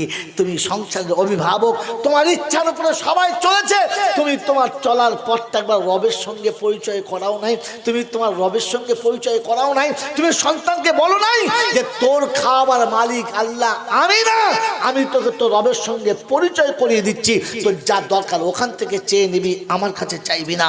এটা আমার সন্তান জানে, জানে, ও জানে তো যা দেবে বাপ দেবে, যা দেবে কে দেবে? জোরে বলেন কে দেবে? আল্লাহ দেবে, জানে, জানে। তার মানে আপনি আপনার সন্তানকে এখনো আল্লাহর সঙ্গে পরিচয় করার নাই। বন্ধু কিয়ামতের ময়দানে হাত চিবিয়ে খেয়ে ফেলবে, আফসোসের কোনো আর রাস্তা বাকি থাকবে না। সেদিন জিজ্ঞাসা করবে, আলাম আতিকুম নাযীর ক্বালু বালা ক্বাদ জাআনা নাযীর। 12টা বেজে গেছে। হুজুর কই কমিটি দেখেন 12টা পার হয়ে গেছে এখনো, কি আশ্চর্য। 12টা বেজে গেছে, তাতে বলছে 12:30 বাজিয়ে দাও। আমার বাবাজি সামনে আসেন, সামনে আসেন বাবাজিরা, সোনার লালেরা, বাবাজিরা, আমার আল্লাহওয়ালা ভাইরা, জ্ঞানীজন সুধী মানুষেরা, এতক্ষণ আমি গুনেগার যা কিছু কথা বললাম, মনে মনে হচ্ছে না যে মাইনাস করে ফেলেছি? মনে হচ্ছে? হচ্ছে ইনশাল্লাহ। এটা যদি মনে হয় যে আমি মাইনাস করে ফেলেছি, তাহলে মনে মনে খোদার কাছে এটা দোয়া চেয়ে যাবেন, আল্লাহ আগামী যেন মাইনাসটা মাইনাস না হয়, প্লাস হয়।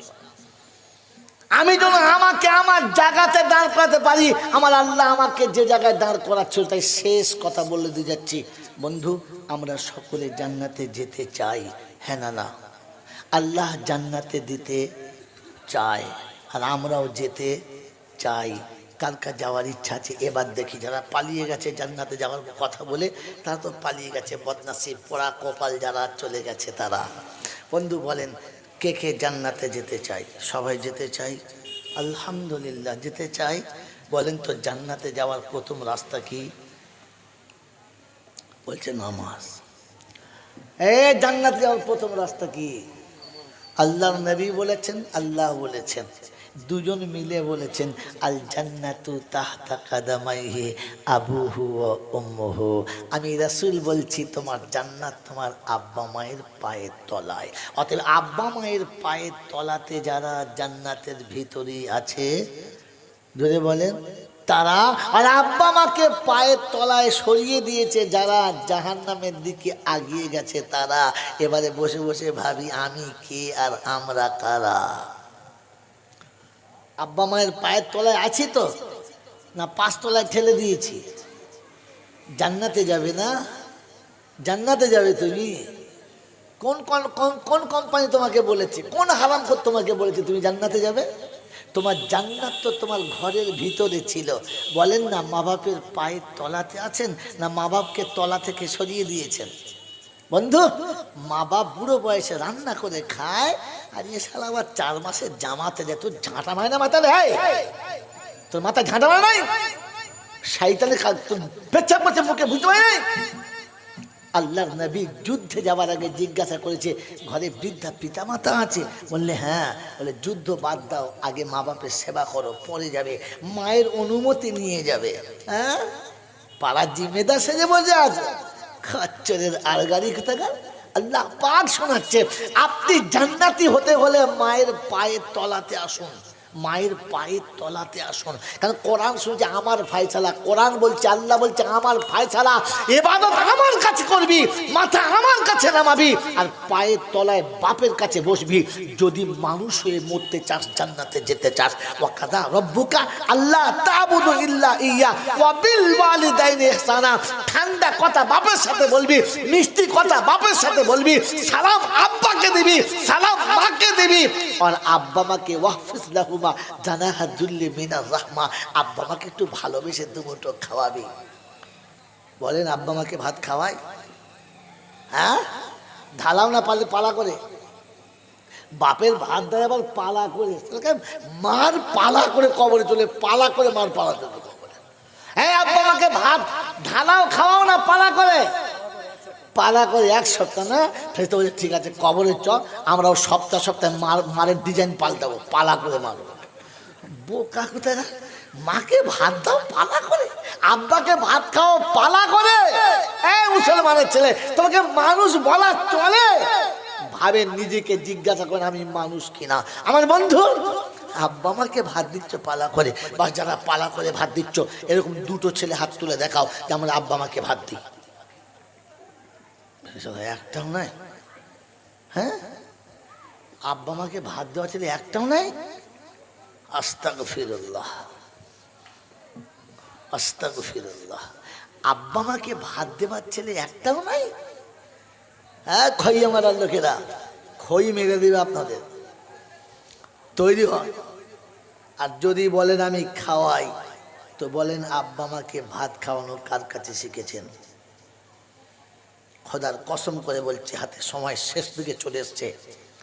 15 দিন যদি এলাকায় আসি, তাহলে একবার আমাকে ছুঁয়ে দেবেন, তো আমি আপনাকে সেদিন শোনাবো আব্বা মাকে ভাত দেওয়া কাকে বলে। আব্বাকে ভাত খাওয়া এমন একটা ছেলে হাত তোলো, আমার বুকটা ঠান্ডা হবে। বলেন কার কাছে শিখেছ?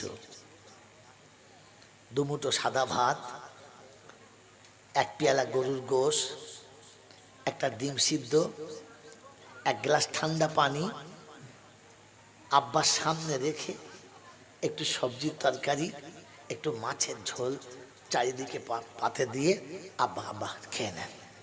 আব্বা খেয়ে নিলে, এটা আব্বাকে ভাত খাওয়ানো বলে? এটা যদি আব্বাকে ভাত খাওয়ানো বলে, তাহলে ফকির খাওয়াও কিরকম করে, বাড়ির কাজের মানুষ খাওয়াও কিরকম করে, রাখালকে খাওয়াও কিরকম করে? এটা আব্বা খাওয়ানো বলে? এটা তো ফকির খাওয়ানো বলে। ফকিরকে দুটো ভাত, 2-4টে তরকারি পাতের ভারে দিয়ে দাওয়ায় এক পাশে দিলাম, যাও বাবা খাও, বলো না? আর আব্বাকে পাশের দাওয়ায় তো রেখেছো, ঘরের ভেতর তো রাখো নাই, রেখেছো ঘরের ভেতর তো রাখো নাই, ওই বাইরে রেখেছো, আর ওরকম ভাত দিয়ে চলে এসছো, ওকে বাপের ভাত খাওয়ানো বলে? হ্যাঁ, এটা শিখতে গেলে তোকে আলিম হতে হবে রে বোকা, আলিম হতে হবে। আব্বা মাকে ভাত খাওয়ানো বলে না এটা। কখন আব্বা চাইলে 20টা টাকা, মা চাইলে 20টা টাকা, এটা আব্বা মাকে টাকা দেওয়া বলে? হ্যাঁ, আরে এ তো রাস্তার পথিক চাইলে দিই, আব্বাকে কখন দিয়েছি? বন্ধু, একটা ছোট্ট নকটা বলে দিয়ে যাচ্ছি, যাওয়ার সময় একটু বুকে রাখবেন, কিয়ামতে গিয়ে তোমার সঙ্গে আবার আমার দেখা হবে। আল্লাহ পাক শুনেছে, মাগফির লাহুমা জানাহাদ যুল্লি মিনার রাহমাহ অকুর রব্বি রহমহুমা কামা রাব্বায়ানি সাগীরা। আব্বা যখন ভাত খাওয়াতো আমাকে, প্রথমে আমার শরীরের ময়লাগুলো ধুয়ে পরিষ্কার করত, নিজের গায়ের কাপড় দিয়ে আমার শরীরটা মুছে দিত, আমাকে কোলে করে কোলের কাছে বসিয়ে বলতো আব্বা খেয়ে নাও। কি বলে খাওয়াতো? আব্বা বলেছে না, বলেছে না, আব্বা এসো খেয়ে নাও। খাবার সামনে এনে আমাকে তুলে তুলে খাওয়াতো। আমি খেতে না চাইলে আদর করে বলতো, বেটা আর একবার নাও, আর একবার নাও, নিত না, আর একবার নাও, বারবার আমাকে ধরে বুঝিয়ে খাওয়াতো। আমি বিরক্ত হলে বাপ বিরক্ত হতো না, আমি বিরক্ত হলে মা বিরক্ত হতো না, বরং আমার বিরক্তিটাকে হাসি মুখে সইতে বলতো, আরেকবার নাও, তোমাকে আইসক্রিম কিনে দেবো, তোমাকে খেলনা কিনে দেবো, আরেকবার নাও। এমনি করে করে বুঝিয়ে বুঝিয়ে খাওয়াতো। খাওয়াতো না? এই বাবা, খাওয়াতো না? জোরে বলেন, খাওয়াতো না? এরপরে যেটা বেঁচে গেছে, এরপরে যেটা প্লেটে থেকে গেছে, ওটা ফেলে দিত না, ওখানে আরো দুটো ভাত নিয়ে মা আমার খেয়ে নিত। বাচ্চা বেঁচে গেছে, ফেলিস না, মা খেয়ে নিত। আমার বন্ধু, আব্বাকে যদি খাওয়াতে যাও, ভালো খাবার খাওয়াতে গিয়ে হাত থেকে দামি প্লেটটা পড়ে ভেঙে গেছে, ছেলে ভয়ে চুপ করে গেছে, মা তুলে হাসি মুখে জমা দিয়েছে, তোর আব্বাকে বলিস না, আবার আমি কিনে দেবো, থাক, আড়ালে ফেলে দিত। হ্যাঁ না বলেন? আমার বন্ধু, আব্বাকে যদি ভাত খাওয়াতে হয় তো বৃদ্ধ পিতাটাকে একবার কমপক্ষে গোসল করাও, নিজের গায়ের জামা কাপড় দিয়ে কিংবা তোয়ালি কিংবা গামছা দিয়ে বাপের শরীরটা মুছিয়ে এনে কোলের কাছে বসিয়ে বলো, আব্বা ভাত খাবে না? হ্যাঁ, এই ভাত লে। বাপের পাশে বসে বলো যে আব্বা খাও, ডিমটা খেয়ে নাও। না বাবা, বয়স হয়েছে, খাবো না। আপনি খান তো, কিচ্ছু হবে না, খান, মাছে মাথাটা খান, খান। না বাবা, অত খাবো। খান না আপনি, আমি বলছি তো খান না, আমি গ্যাসের ট্যাবলেট কিনে দেবো, খান। আর একবার খান। আর খেতে পাচ্ছি না, আর একবার খান না। আচ্ছা আমি তুলে দিচ্ছি, খান। বলেছেন কোনোদিন? খোদার কসম করে বলছি, একবার যদি তোর বাপ কেমনি করে বলতিস, খোদার গায়েবী খাজানা ফেটে যেত, রহমতের দরবার খুলতে বাধ্য হতো, আর আল্লাহকে ফেরেশতারা দেখে দেখাতো, রব্বি আল্লাহ সন্তান পিতাকে কেমন করে খাওয়াচ্ছে দেখ। তো আল্লাহ পাক বলে, জান্নাতে আমি খাওয়াবো, সেদিন তোকে বলবো, তুই দেখ আমি আমার বান্দাকে কেমন খাওয়াচ্ছি। বোকা কথা। আব্বার খাওয়ানো হয়ে গেলে মুখটা মুছে দিয়ে আব্বার রেখে যাওয়া বাসনে বিবিকে বলো, দুটো ভাত দাও। ওই বাসনটাতে কোনোদিন খেয়েছো? বাড়ির জলসার বক্তা খেয়ে গেলে ওটা তাবারুক, বিদেশ থেকে হুজুরের তাবারুক, ছাগল কোথাকার। আর বাপকে যেটা বেঁচে গেছে ওটা নোংরা ভাত। তুই মানুষের বাচ্চা না, অন্য কিছু নেই। সারা জীবন তোর মুখে থেকে বার করা ভাতটা যে বাপ খেয়ে নিয়েছে, ওই বাপের পাতের ভাত দুটো খেতে পারলি না? তোর কলেরা হবে না তো আমার হবে? তোর ডায়রিয়া হবে না তো আমার হবে? তোর পেটে পাথর হবে না তো কার হবে? তোর পিতৃর ঘরে পাথর হবে না তো কার হবে? না বোকা কোথাকার। তোর কিডনি অচল হবে না তো কার হবে? তুই তো জীবনে মায়ের রেখে দেওয়া পানিটা খাস নাই, তোর কিডনি তো এমনি নেট কেটে যাবে, এমনি কেটে যাবে, বোকা কোথাকার। মায়ের রেখে যাওয়া খাবারটা খেয়ে নে। খোদার কসম করে বলছি, ভেতরে যত পাপ আছে বেরিয়ে যেতে বাধ্য হবে, কারণ মায়ের মুখের বাকি লোকমাটা বাচ্চার পেটে আছে। আমার আল্লাহওয়ালা ভাইয়েরা, জ্ঞানীজনরা, সুধী মানুষরা, আমার সোনামণি মায়েরা বোনেরা, কোনোদিন আব্বা বয়স্ক মানুষ খেতে গিয়ে হাত থেকে পড়ে প্লেট ভেঙে গেলে ইন্না লিল্লাহি পড়বেন না, আলহামদুলিল্লাহ বলবেন। বলে হুজুর কেন ভাঙলে ইন্না লিল্লাহ? না, এটা ভাঙে নাই, তকদিরে জমা হয়েছে। আপনি ভাঙা প্লেটটা তুলে বাক্সের মধ্যে রাখুন, আর খাইয়ে দিয়ে বাপকে শুইয়ে দিয়ে বলুন, আল্লাহ প্লেট দুনিয়াতে ভেঙেছে, বদলা কিয়ামতের ময়দানে জান্নাতের প্লেটে নেব, কারণ আমি আমার আব্বাকে খাওয়া থেকে ভেঙেছি, আমি আমার আব্বাকে খাওয়া থেকে ভেঙেছি, আর আমি আল্লাহ তোর কাছ থেকে বদলা কিয়ামতের ময়দানে নেব। দুনিয়ার প্লেট ভেঙেছি, জান্নাতের প্লেট দিয়ে তোকে শোধ দিতে হবে। তো রাসূল বলেছে, তোর কাছ থেকে আমি নেব। আপনি ভাগ্যবান যে আপনার বাড়িতে আপনার মা খেতে গিয়ে গ্লাস ভেঙে ফেলেছে, আপনার বাড়িতে আপনার আব্বা খেতে গিয়ে গ্লাস ভেঙে ফেলেছে। মেরে মুক্ত বুজুর্গ, খোদার কসম বলতাম না, বলতে বাধ্য হচ্ছি। তখন আমার অবস্থা মোটেই ভালো ছিল না, কোন রকমের চলতো। শখ করে একটা টি টেবিল কিনেছিলাম, কাঁচের তৈরি, বারাইপুর থেকে। মনে হতো যেন ইন্ডিয়ান গেটের মতো সুন্দর করে ঘুরিয়ে কাঁচ দিয়ে তৈরি করা ছিল। আব্বার পাশে রেখেছি, আব্বা বসে চা খেত। কোনো কারণবশত ঘুমের ঘরে বেচারা উঠতে গিয়ে টহলে গেছে, আর পা লেগে পড়ে পড়ে কাঁচটা ভেঙে দুটুকরো হয়ে গেছে। আজও ভাঙার তলাটাও রাখা আছে। আমার স্ত্রী মাঝে মাঝে এটা কেন রেখেছো? এখন থাক, এটাকে আমি জমা রেখেছি, এর বদলা আমি একদিন বার করবো। খোদার কসম করবে যে আজকের বাড়িতে আমার একটা নয় একাধিক টি টেবিল সাজানো আছে। ওই বাপের ভাঙার কারণে, ওই বাপের ভাঙার কারণে আল্লাহ একটা টি টেবিল জায়গাতে লাইন দিয়ে টি টেবিল লাগিয়েছে। একটা টি টেবিল ভাঙার কারণে লাইন দিয়ে ডাইনিং টেবিল লাগিয়ে রেখেছে। একটা টি টেবিল ভাঙার কারণে গোটা বাড়ি জায়গা বা কাছে সাজিয়ে রেখেছে। কারণ আমার এটা বিশ্বাস যে আমি আল্লাহর কাছে এতটুকু বলবো, রব্বানা আমার আব্বা ভেঙেছে, অন্য কেউ ভাঙে নাই, এতে আমি খুশি, কখনো বাপের উপর নারাজ না। আমি সকালবেলা আব্বাকে বললাম, আব্বা দুঃখ করবেন না, ভেঙে গেছে আবার এনে দেবো, চিন্তা করবেন না, মনটা খারাপ, ছেলে শখ করে নিয়ে এলো, আমি ভেঙে ফেললাম, বয়স্ক মানুষ। আমি আব্বা আপনি এর জন্য একবারও চিন্তা করবেন না, ভেঙে গেছে আবার হবে, ভেঙে গেছে আবার হবে। বাপের মন ভেঙে গেলে কোথা থেকে আমি জোড়া দেবো, কবে এসে পাবে, কবে পাবে? মানে মতনসর বুজুর্গ আল্লাহওয়ালা ভাইরা, জ্ঞানীজনরা সুদী মানুষরা, তাই বলে যাচ্ছি কখনো বাপ মার হাতে কিছু ভেঙে গেলে আপনি খুশি হবেন যে আল্লাহ কাজ একটা করেছি, একটা কাজ তো করেছি, কিয়ামতে বলবো কিচ্ছু পারি নাই, কিন্তু আব্বাকে খাওয়াতে গিয়ে আমার পছন্দের গ্লাসটা ভেঙেছি, পছন্দের প্লেটটা ভেঙেছি, যদি তাহলে বদলাটা আমাকে দিয়ে দে। ওই একটা বদলাতে তোমার নাজাতের রাস্তা। জান্নাতে যেতে চাচ্ছ বন্ধু, জান্নাতে যাওয়ার প্রথম সিঁড়ি তো ছিল যে আপনার মা বাপের পায়ের তলাতে থাকা। তাই ইমাম শাফি আলাইহির রাহমাহ সারা দিনের মেহনতের পরে বাড়ি ফিরেছে, দরজায় একটা আওয়াজ, একসঙ্গে আওয়াজ দিয়েছে, আসসালামু আলাইকুম। শাফি এসেছিস? বলছে হ্যাঁ মা আমি এসেছি। তুমি জেগে আছো? বললে হ্যাঁ। ঘুমাও নাই? বলে না রে, ঘুমানোর জন্য বিছানায় গেছি কিন্তু ঘুম আসে নাই। বলে আমার বিবি বাচ্চা সব ঘুমিয়ে গেছে। বলে ওরা খেয়ে ঘুমালো, তুই বৃদ্ধা বয়সে শুয়ে আছো।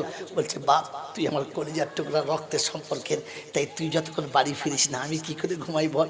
আমার চোখ আসে, আমার ঘুম আসে কিন্তু চোখ লাগতে চায় না, আমি চুপচাপ বসে আছি। তুই আমার বাচ্চা এসে ডাকবি দরজার কাছে, কষ্ট পাবি, আমি মা সহ্য করতে পারবো না। আয়। দরজা খুলে ভিতরে নিয়েছে, খাবার দিয়েছে, বাচ্চা খাচ্ছে। আমার আল্লাহওয়ালা ভাইরা খাবার শেষের দিকে এসে গেছে, তো জিজ্ঞাসা করছে আব্বা আর দুটো খাবার দেবো? বলছে মা দাও। আর একটু খাবার দিলে আর দেবো? বলে না, খেয়ে উঠে গেছে। এরপরে ঠান্ডা ভাতার তরকারি মাখিয়ে মা খাচ্ছে। ইমাম শাফির রক্ত গরম হয়ে গেছে। আর জিজ্ঞাসা করছে কেন সন্ধ্যাবেলা বৌমা তোমার খেতে দেয় নাই? কোথায় তারা? বলে আব্বা বস, কাঁদিস না, চিল্লাস না, শোন বৌমা খেতে দিয়েছিল। এই খাবার রান্না করার পরে 4টে ভাগ, তোর বেটির, তোর বিবির, আমার আর তোর, ভাগ করে 4টে 4 জায়গায় 4 জন নিয়েছি, তোরটা ঢাকা দিয়ে রেখেছি। খেতে খেতে ছোট ছেলে তোর বাচ্চা খাওয়ার পরে বললো মা আরেকটু দাও। মা তার নিজের পাতে থেকে দিয়েছে। আমার খেতে গিয়ে মনে হলো ওর বাচ্চা তোর মায়ের কাছে পেটটা ভরিয়েছে, আমার বাচ্চা কার কাছে পেট ভরাবে? তাই খাবারটা ঢাকা দিয়ে বউকে বলেছিলাম মিথ্যা করে যে আমার খেতে ভালো লাগছে না, মাথাটা ঘুরছে, পরে খাবো, ঢাকা দিয়ে রেখেছিলাম। তোকে বললাম তুই নিবি, তুই বললি হ্যাঁ। বললা তুই খিদে রেখে শুবি, আমি মা কি করে শোবো? তুই খিদে রেখে ঘুমাবি, আমি মা কি করে ঘুমাবো? তাই তোকে পেট ভরে খাইয়ে দিয়েছি, আমি পানি খেয়ে রাতটা কাটাবো, পানি খেয়ে রাত কাটাবো। একে বলে মা রে হারামির আওলাদ, একে বলে মা। আমার আল্লাহওয়ালা ভাইরা কেন এমন মাকে ঘর থেকে আলাদা করে দিয়ে তুমি জান্নাতে যাচ্ছ? সালা যদি কাবার কাছে মরিস তো জাহান্নাম তোকে ডেকে নেবে, দাও দিয়ে আয় চলে। কাবার কাছে মরিস তো কি হয়েছে? এখনো মা বাড়িতে জায়গা পাই না, মায়ের পাটে দুটো ভাত দাও নাই, মৌলবীদেরকে খাওয়াচ্ছ, মুরগি জবাই করে পোলাও করছ, মরার পরে বিরিয়ানি করে খাওয়াচ্ছ, একে বলে মা। ইমাম শাফি আলাইহির রাহমাহ মাকে খাইয়ে শুইয়ে দিয়েছে, আর শোয়ার পরে বলছে মা বস একটু তোর পাটা টিপে দিই। বলছে আব্বা সারাদিন মেহনত করেছিস, দেশ দুনিয়া ঘুরেছিস, তুই শো, তোর পায়ে ব্যথা হয়েছে, আমার পায়ে ব্যথা হয় না। বলছে মা আপনি শোন না। মাকে শুয়ে দিয়ে পা টিপছে। আমরা তো মায়ের পাটে বা দূরের কথা মায়ের মাথার কাছে জীবনে কোনদিন বসি নাই। পা দুটো টিপছে মায়ের, আর টিপতে টিপতে চুমো খেয়ে ফেলেছে। মা লাফিয়ে উঠে বসে বলছে কি করলি বেটা, এ কি করলি? যে মুখে সকালে উঠে সূরা ইয়াসিন পড়লি, সকালে উঠে কোরআনে পাক পড়লি, দৌদে পাক পড়লি, হাদিসে কোরআন পড়লি, দাসে হাদিসে হাদিস শোনালি, নবীর শানে দরুদ পড়লি, ওই মুখে আমার মতো হতভাগীর পায়ে চুমো খেলি? বলে না মা চুমো খাই নাই। ইমাম শাফি আলাইহির রহমান মা বলে তুই দেশের ইমাম, জাতির ইমাম, এরপরও আমার কাছে মিথ্যা কথা বললি? বলে মা মিথ্যাও বলি নাই। বলে তাহলে বল কোথায় চুমো খেলি, কোথায় চুমো খেলি? বলে মা গো আজকে সকালে হাদিস পড়াচ্ছিলাম, বাচ্চাদের শোনাচ্ছিলাম, আল্লাহ নবী বলেছেন জান্নাত নাকি আব্বা মায়ের কদমের তলাতে। আমি শাফি জান্নাতে যাব কিনা জানি না, আল্লাহ আমাকে জান্নাতে দেবে কিনা জানি না, তাই তোমার পায়ের তলাতে টিপতে টিপতে মনে হলো এটাই তো জান্নাতের দরজা, তাহলে একবার মন ভরে জান্নাতের দরজাতে চুমো খেয়ে দেখি জান্নাতের স্বাদ পাই কিনা। মা আমি তোমার কদমে নয় জান্নাতের দরজায় চুমো খেয়েছিলাম। ওরে বোকা, যার কদমের কাছে চুমো খেলে জান্নাতের দরজায় চুমো খাওয়া হয়, এমন মাকে ঘর থেকে তাড়িয়ে দেওয়া যায়? এমন মায়ের কবরের কাছে না গিয়ে থাকা যায়? আমার বন্ধুরা, আমার আল্লাহওয়ালা ভাইরা, জ্ঞানজনরা, সুধী মানুষরা, আমার সোনামণি মায়ের বোনা, তাই শেষ কথা শুনে দিচ্ছি, মনে রেখে দেন আমার আল্লাহওয়ালা বন্ধু। মায়ের কবরের কাছে গিয়ে দাঁড়াও। মা বাপের কবরের কাছে ইবলিস যায় না। কে যায় না? জোরে বলেন, কে যায় না? ইবলিস যায় না। কারণ ইবলিসকে আল্লাহ সুযোগ দিয়েছিল তওবা করার, ক্ষমা হয়ে যাবে। বলে আল্লাহ আমার মাফ হবে। বললে হ্যাঁ, কি করে? বলে আদমের কবরের কাছে সেজদা করবি, মাফ হয়ে যাবে। আদমের কবরের কাছে গিয়ে বলছে, বেঁচে থাকতে যাকে সেজদা করলাম না, মরার পরে আর তাকে সেজদা করা যাবে? যদি বলেন না। আল্লাহ বলে তকদির ফাটা তোর হলো না। বাপ আদমের কবরের কাছে যায় নাই কে? ইবলিস। তো বাপের কবরের কাছে যায় না যারা, ইবলিসের দল হলো তারা। তুই সারা যত বড় মৌলবি হ, কাটতে পারলে আয়, কেটে দে আমার দলিলটা। যদি বাপের কবরের পাশে দাঁড়ায় না তারা, ইবলিসের চেলা হলো যারা, ইবলিসের গ্রুপে যারা মা বাপের কবরের কাছে দাঁড়ায় না তারা, ওইখান থেকে দাঁড়িয়ে দাঁড়িয়ে হ্যাঁ ঢালাও, সবাই করছে করুক, তুই তো মার কবরের কাছে যা, তুই তো মায়ের কবরের কাছে যা। দলিল, খোদার কসম বলছে, বিনা দলিল আমি কখনো দোকান খুলি না। আপনাকে শুনে দিয়ে যাচ্ছি, শুনে গেলেন। কবরের কাছে যাবেন, কবরের কাছে। বিশ্বনবী জনাবে মুহাম্মদ রাসূলুল্লাহ সাল্লাল্লাহু তাআলা আলাইহি ওয়াসাল্লাম যেদিন মদিনা থেকে মক্কায় ব্যাক করছিলেন, ওই দিন মাকামে হাররাতে এসে আবু বকর সিদ্দিক, ওমরে ফারুক, আলী হায়দার, উসমান গনি, তালহা, জুবায়ের, আব্দুর রহমান ইবনে আউফ এবং সমস্ত বিচক্ষণ সাহাবাদেরকে কবরস্থানের বাইরে, মাকবারার বাইরে দাঁড় করিয়ে বললেন, ভিতরে কেউ যাবে না, আমি একা যাচ্ছি। কান্নার আওয়াজ পেলেও যাবে না, দেরি হলেও ভিতরে যাবে না। আল্লাহ নবী সবাইকে বাইরে বসিয়ে দিলেন। একা টুকটুক টুকটুক করে আম্মা জান আমিনার কবরের কাছে চলে গেলেন। গিয়ে হাঁটু গেড়ে বসে মায়ের কবরের কাছে চোখের পানি ফেলছে, বলছে, মা আমাকে একা রেখে দিয়ে চলে গিয়েছিলিস, আজ আমি একা না, গোটা জামাত আমার সাথে এসেছে। দাদু চলে গেছে, চাচারা চলে গেছে, মক্কা থেকে আমাকে আল্লাহর হুকুমে চলে যেতে হয়েছে, আজ মক্কাতে ফিরে যাচ্ছি। সেদিন একা রাতের অন্ধকারে ছিলাম, আজ দিনের দিবালাকে বুক ফুলিয়ে সিনা টান করে যাচ্ছি। লাউ কুনতি হাইয়ান, তুই যদি বেঁচে থাকতো দেখতে পেতিস। মায়ের কবরের কাছে বসে হাতটা বুলাচ্ছে, বলছে, মা আনা বাদাতু সালাহ, আমি নামাজ শুরু করতাম, ওয়া খাতামতুল ফাতিহা, আর সূরা ফাতিহা শেষ হতো, ওয়া বাদাতা সূরা, আর ফের দ্বিতীয় সূরা শুরু করতাম। আর রুকুর কাছে যাবার, ও করিবুর রুকু, রুকুর কাছে যাব হতাম। অনাদাইতু ইয়া মুহাম্মদ, তুমি আমাকে খালি বিছানায় থেকে ডাকতে, ইয়া মুহাম্মদ। ওয়াল্লাযী নাফসি বিয়াদিহি, পাক জাতের কসম করে বলছি, ওখানেই নামাজ ছেড়ে দিতাম আর ছুটে তোমার পায়ের কাছে এসে তোমাকে সাড়া দিতাম, তোমাকে সাড়া দিতাম। ওগো মা, তুমি আমাকে একবার ইয়া মুহাম্মদ বলে ডাকলে আমি আল্লাহর হুকুম ছেড়ে দিতাম, তোমার হুকুম আগে পালন করতাম। ওই উম্মতে মুহাম্মাদি রাসূল যার ডাক শুনে খোদার হুকুম ছেড়ে দেয়, এমন মাকে যারা ঘর থেকে তাড়িয়ে দেয়, ওরা জান্নাতে যাওয়ার আশা করে। কোন আশায় আছে এরা আমি তো জানি না, তাই বলে দিয়ে চলে গেলাম। কমপক্ষে আব্বা মায়ের কবরের কাছে যাবি, একটু বসবি, মাটিতে হাতটা রাখবি। আমি বলছি কাল সকালে পরীক্ষা করে দেখে নিও, মাটিতে কবর রেখে হাতটা রেখে বলবি, মা তুমি চলে এসেছো, আমি কিন্তু ভুলে যাই নাই, আমি চলে এসেছি। এই শব্দ মুখে আসার আগে চোখটা পানিতে যদি না ভরে, তাহলে আপনি আমার নামেতে অন্য কিছু বলবেন আর মৌলানা বলবেন না। আমার বন্ধু, আপনার চোখে যখন পানি আসবে, আপনার মায়ের রুটা তখন ভেতরে ছটফট করবে। আল্লাহ পাক শোনাবে, ফেরেশতারা দেখ কি ব্যাপার, আল্লাহ কি সুন্দর লাগছে মার বেটার। কারণ আমাদের তো বাচ্চা নেই, আমরা জানি না আজ মা বেটা কাকে বলে দেখে নিয়েছি। বলে তুই সাক্ষী থাক, বাচ্চার চোখ দুটো উষ্ণ হওয়ার আগে আমি আল্লাহ আমার রহমতের দরবার খুলেছি, মাকেও ক্ষমা করেছি আর আব্বাকেও ক্ষমা করেছি, বাচ্চাকেও ক্ষমা করেছি। আমার বাবাজিরা আমার শোনাচ্ছেন বন্ধুরা, আমার আল্লাহওয়ালা ভাইরা, তোদের পায়ে হাত থেকে বলে যাচ্ছি, যদি মায়ের কবরের দুটো পাতা পড়ে থাকে, মায়ের কবরটা একটু ধুলোবালি পড়ে থাকে, তো কাঁধের গামছা কিংবা তোয়ালি খুলে, না থাকলে গায়ের জামাটা খুলে মায়ের কবরটা একবার ঝেড়ে দিস, তোর জীবনের পাপ সব ধুয়ে যাবে, সব ধুয়ে যাবে, সব ধুয়ে যাবে। এ মুসলমানের ছেলে মায়ের কবরের কোনদিন পাতা ঝাড়ে নাই। এ রমজান মাসে রোজা রেখে ঈদের দিনের বাবার কবরে গেছে, দুনিয়ায় কোনো কবর আর খুঁজে পাই নাই। আল্লাহ আমাকে আপনাকে ভাবার তৌফিক দান করুক, আর জান্নাতে যাওয়ার জন্য মা বাপের সেবা করে দুনিয়া থেকে যাবার তৌফিক দান করুক। কথাটা এতটা জোর দিয়ে এই জন্য বললাম যে বিশ্ব নবী জনাবে মুহাম্মদ রাসূলুল্লাহ সাল্লাল্লাহু আলাইহি ওয়াসাল্লাম বলেছেন যে রমজান মাস পেল আর যারা বৃদ্ধ পিতামাতা পেল তাদের পদসেবা করে জান্নাতের দরজা খুলতে পারলো না, আমি নবী বলছি উম্মত ধ্বংস হয়ে যাক। রাসূল যার জন্য ধ্বংসের দোয়া করেছে ওকে বাঁচানো কোনো মৌলবীর বাবের তাকত নেই, কোনো ওলির 14 গোত্রের তাকত নেই, কোনো পীর ফকিরের বাবার তাকত নেই, কারণ রাসূল যার জন্য বদদোয়া করে দিয়েছে। এই জন্য আল্লাহ রাসূলের অভিশাপ থেকে বাঁচার জন্য চলুন বাড়িতে গিয়ে মা যেখানে আছে সেখানে যাই, আব্বা যেখানে সেখানে যাই। আর যদি আব্বা মা না থাকে তো ইবলিসের খাতায় যেন যেও না ভাই। কোরআন শুনেছি অকুর রব্বির হামহুমা কামা রব্বায়ানি সাগীরা। মায়ের কবরের কাছে গিয়ে বলে যে মা সারা জীবন তোকে চিনতে পারি নাই, আজ বুঝতে পেরে এসেছি। এ হারামির মনে হবে জীবনভর মায়ের পা টিপি নাই, এখন কবরে গিয়ে কি হবে? তখন বুঝতে হবে ইবলিসের বাচ্চা হবে, এ আদৌ মানুষের বাচ্চা না।